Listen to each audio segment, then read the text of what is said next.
I've got a single shot, pump action, automatic, double barrel, semi-artillery. I got a new thing of sawed-off, thunder breaker, it's all things you've never seen. I'm gonna take the form of a heavy metal storm, maybe coming after me. Cause I got the right to defend what's mine in the face of tyranny. Hello my gun-toting friends and welcome to the Average Joe Gun Show. On today's gun show, I'd like to give you my opinions on a Sig P320 M17.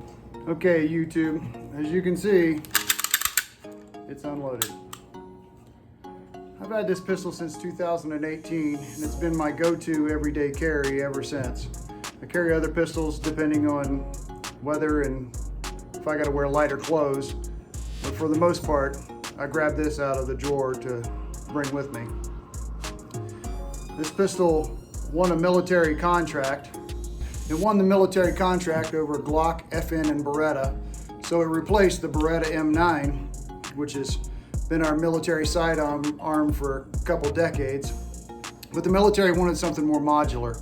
They wanted something that's a little more modern, easier for the armorers to replace parts and change things out, because you can change out the slide, the barrel, the grip frame. The only thing that's retained is the trigger and the FCU, the fire control unit. And let me show you, well, I can't show you on camera, but I can show you how easily modular this pistol is. It can be taken apart. And this is why they wanted a new pistol. This is the fire control unit right here, which is the trigger. This unit right here, this is what's retained, and this is what has, this number is what has your name stamped, stamped to it to the military. So this is what they know as your pistol anytime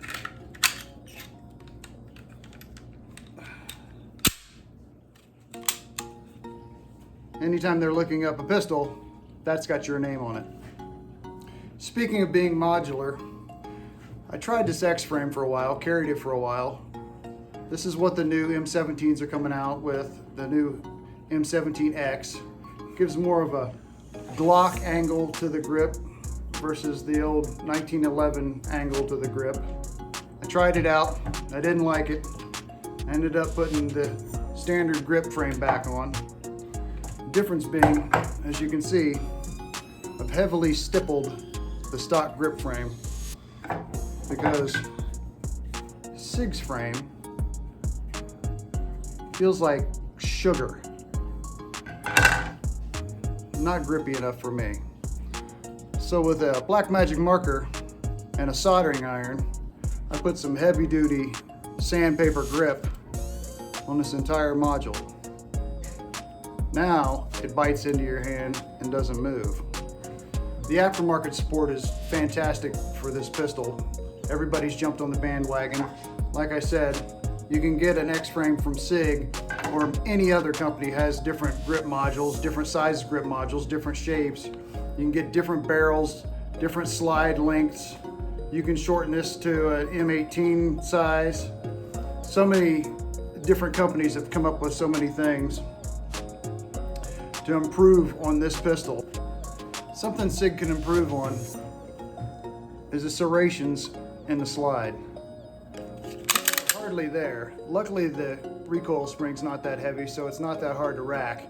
They're not very deep. If your hands are cold or wet, it makes it a little slippery to rack the slide. The sights is a Sig light on the front, nice sights on the rear, but the rear is like, I don't know, a couple of bricks with green dots stuck in them. It does have a rack assist on the rear sight, but the sight is made to take off and put a red dot on. It has a Delta Point Pro footprint. And yes, I will be taking it off due to my vision going with a red dot, but I'm going to go with a better red dot because Loophole hasn't improved any in 10 years. Depending on the time and the place you buy one of these, you can pick one up for about $600 to $650. Which is a pretty good deal. It's dropped in price quite a bit in the past 5 years. It's a 9mm. It's a 4 3/4 inch barrel. Total length is about 8 inches. It's about 5 3/4 inches tall. It's about 2 3/4 on the front strap, 3 3/4 on the back strap. So I got very little kind of hanging over there. At the time of purchase, they were supposed to come with 20 rounders, but so many were going to the military, it shipped with 3 17 rounders. It's got a very nice triangular magazine release. Just falls out easy peasy. And due to the way the grip is made, with it being a little bit shorter in the front, it's a great funnel for the magazine.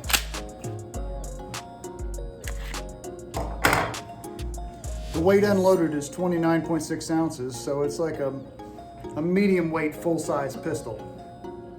It's not as heavy as a 1911, not as light as a Hellcat, but one issue I have with it, with or without the light on the front, on the rail, it's a little nose heavy. I don't know why, it just feels nose heavy compared to other pistols I've shot. Even 1911s that weigh about 10 ounces more, they're more balanced. Even with a full magazine, it still feels a little nose heavy, with or without this on there. Speaking of which, that's a Streamlight TRL-1 HL, which is a very bright light. It also helps retain it in the holster. And every firearm should have a good holster. Locks it in. Speaking of holsters, it's a Black Point Tactical Pancake outside the waistband Kydex. Highly recommend that. It's a great brand. It's been fantastic for 6 years. It has a similar feel to a 1911, similar size and shape. It's lighter. The trigger has a light trigger. After a couple of thousand rounds, it's lightened up. They claim 5.5 pounds new, but it's probably down to about 4. It's very light. It's got a longer, very tactile reset. You can feel it and hear it click. You can hear that on camera, I'm sure. But it's a light trigger. It's kind of a mushy break. You come off, it's a short take up, millimeter or two, and then a mushy kind of break. It's not a firm wall, but it's a light trigger. It's very easy, but a really good reset.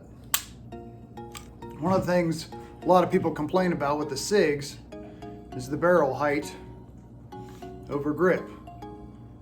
But we've been shooting 1911s for 100 years that had the same barrel height over. It's not until recently, until about 1982, when Glock came out, that we realized we could get barrels lower in the hand. And now newer models are dropping the barrel height down in. As you can see how much lower. That's also a little Easter egg for a later review. Now the part you all been wondering, how does it shoot? Well, let's get some bullets downrange. See what you think.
Practice the slide lock reload drill.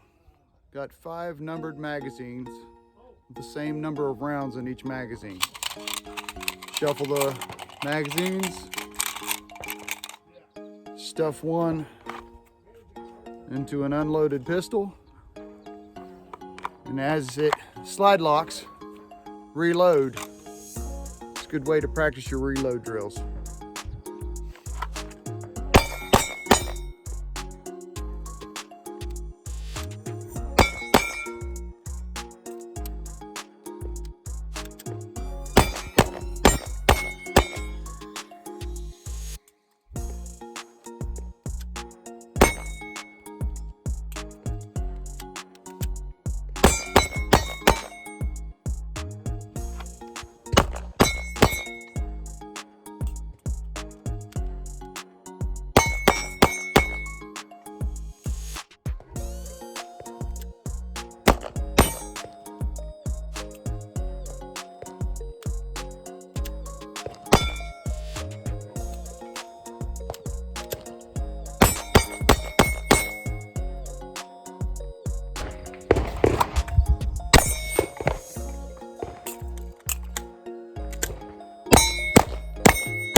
So as you've seen in the video, it's a very good shooting pistol.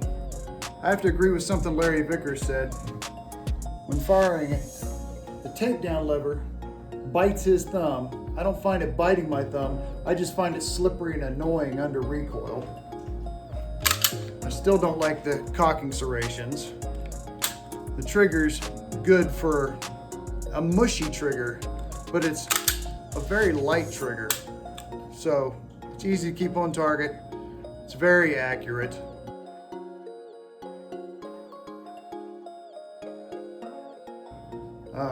Still, I just can't get over the nose heavy.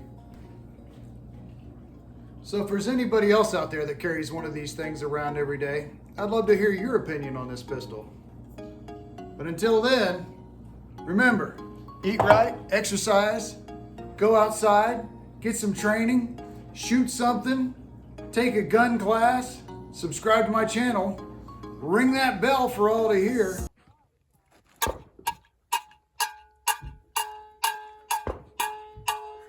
Share with your friends if you like me. Share with your enemies if you don't.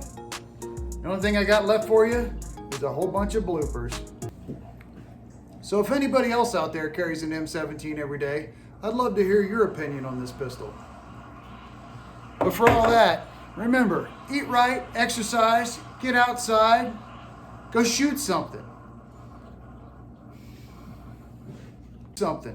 Subscribe to my channel. Ring that bell for all to hear. Leave your comments down below. Glad you were watching. Has a Sig light front sight, Sig night sights.